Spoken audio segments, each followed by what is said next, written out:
The recent delivery of crude oil cargoes to the Dangote Petroleum Refinery under the Naira-for-crude sale agreement marks a significant turning point for Nigeria's oil and gas sector. This development signals a shift towards greater sufficiency and, of course, a reduction in dependency on imported petroleum products. However, while this progress is undoubtedly positive, several key questions remain unanswered. Concerns about the potential impact on foreign currency earnings, the long-term sustainability, and of course, domestic supply, including the transparency of pricing mechanisms. All these issues continue to linger. So this morning, Femi Olade, senior partner, Argentile Capital Management Limited, joins me to see if there could be some sort of positives that can be sustained, and of course, Nigerians can take from this. Thank you so much, Femi, for joining us. Good morning. And it's a pleasure as usual. Of course, it's nice to have you around. Now, there are reports that Dangote Refinery has received crude oil cargoes from NNPCL under the Naira-for-crude sale agreement. So what more do we need to know about this? So we all know that this has been a development that the country has been planning. The president had made through his aides. He had made in the past statements that Naira sale to Nigerian crude refiners was going to start on the 1st of October. We know that it didn't exactly start on the 1st of October as the mechanisms were fine-tuned. But as of today, we are aware that the first 4 or 5 cargoes were delivered to the Dangote refinery, and that effectively crude oil sale in Naira has started to anyone who has the capacity to refine that crude. Now, so this is positive in the sense that it allows us to strengthen our local currency and basically pay for products that are produced locally in Naira. Now, the implication of that, though, is something that people need to just slow down a bit in terms of the level of effect we expect this to have on the market. There are positives, and the significant positives are that we reduce the demand for USD for the importation of petroleum products, especially PMS and Jet A1. But the other bit of it is the fact that this payment also mean that a refinery like Dangote is able to reduce the overall costs of importing products in Nigeria. And I think that's where the big positive is.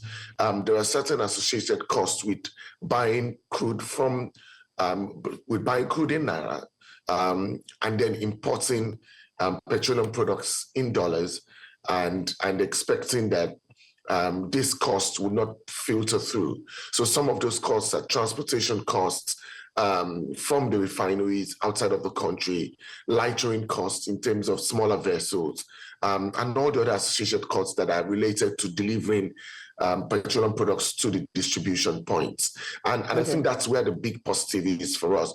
Nigeria is probably saving between 10 and 15% of the cost of a liter of petrol in this way, and that is dollar savings that could amount to probably about $1 billion and a half dollars on an annual basis. Okay, so two things I want to draw from what you've just said right now. Earlier on, you said that this could actually help in strengthening the legal tender, which is the Naira. I don't want to be the one to say it, but then I'd like to understand in what form? Are we talking about the possibility of an appreciation in the value of the Naira now that we're going to be trading locally with this particular commodity? Then the other side has to do with the Dangote refinery, the capacity that it has, 650,000 barrels per day. But then we know that Nigeria cannot supply that much. But then would it mean that if Nigeria can optimize the amount of crude it would be able to give to Dangote, then we might see a bit of reduction in terms of price by the consumer if it does not have to go to the international market to source for crude? So I mean, your first question is appropriate. And so how does this strengthen the Naira? What happens is that when we bring in a cargo of petrol, a cargo, let's say a cargo is about 30,000 metric tons. 30,000 metric tons means first you have to pay for the petrol that you are importing, which means you have to find the dollars to pay for that petrol. And that is the marketers are the ones who have to go find that dollars, or NNPC in recent times. In addition to that cost, there is also additional dollar costs that you would have to pay. Some of those additional costs include what I described as the transport cost. So the cargo itself has to come on ships from a refinery into the Nigerian water space. The second bit is that there's a lightering cost. The cost of lightering means that you're discharging larger vessels into smaller vessels because of Nigeria's waterways, narrow waterways. And then there are other ancillary costs that come with that. So obviously, if one cargo of petrol costs, for example, $5 million to import, you would imagine that maybe there's almost another $500 to $1 million of costs that is layered on top of that. It is that additional cost that we save by not having to import crude oil and by not having to import products. And that obviously means that the delivery cost to the petrol station is reduced as a result of this, even if some of those margins are shared. Now, the second level of that goes back to your question, is that what does it mean for Nigerians at the pump price? Ultimately, it should mean that Nigerians pay less than other countries that are not importing. So relatively, it may mean we're paying more depending on what happens to the currency. But on a relative basis, it will mean that additional 10 to 15% layered cost is saved by the Nigerian consumer. And that can only be positive because it was money that was going abroad and not delivering any value in the first place.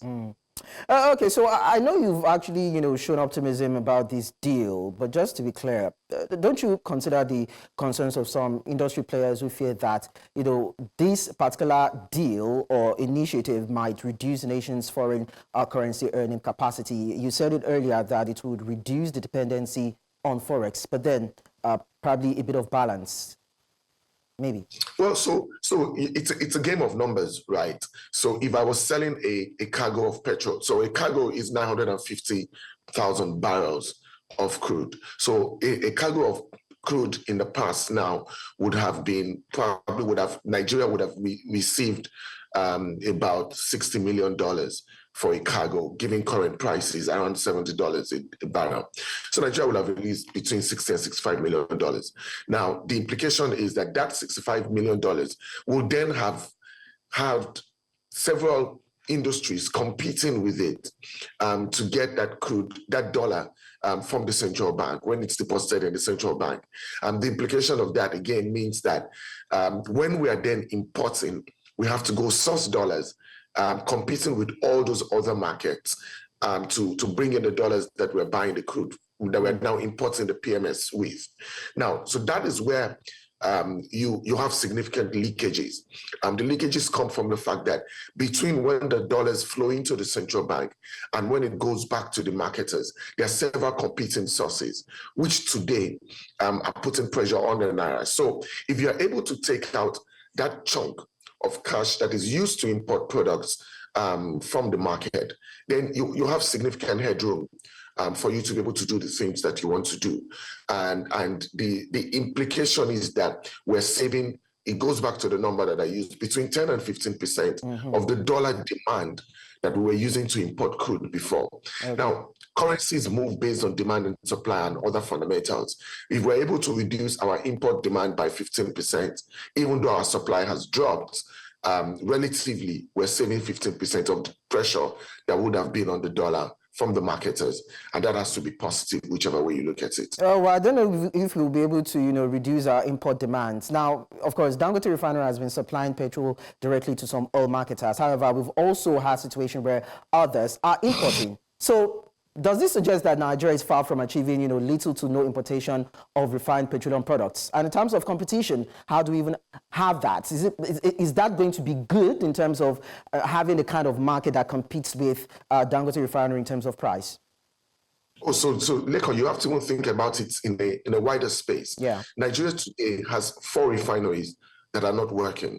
I mean, at least NNPC, with a total nameplate production capacity of up to 450,000 barrels a day of refining capacity.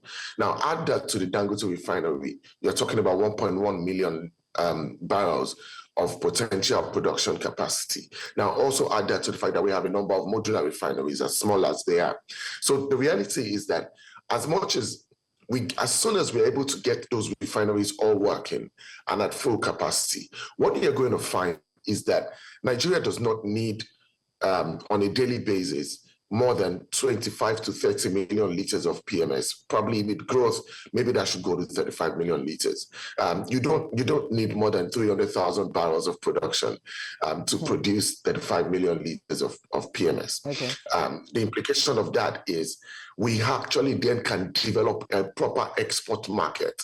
Now, not in primary products, which is crude, which is obviously cheaper in value, but now in refined products that ensures that the value creation or the value add stays in the Nigerian market. So it's the same problem that we had where we're exporting cocoa and exporting products that we could have processed internally, increase the value and increase the value of our exports. All we're just simply doing is doing that when it comes to crude oil, which is our main export product, saying that we're now replacing crude oil as an export, and we're replacing it with petroleum products as an export, which have a higher margin, which have a higher market price, and which means that Nigeria, in the long term, would be saving dollars that ordinarily would have been used to pay for other things. And that dollar now becomes available to the market simply because we're exporting products that are not primary products, but secondary products that has gone through value add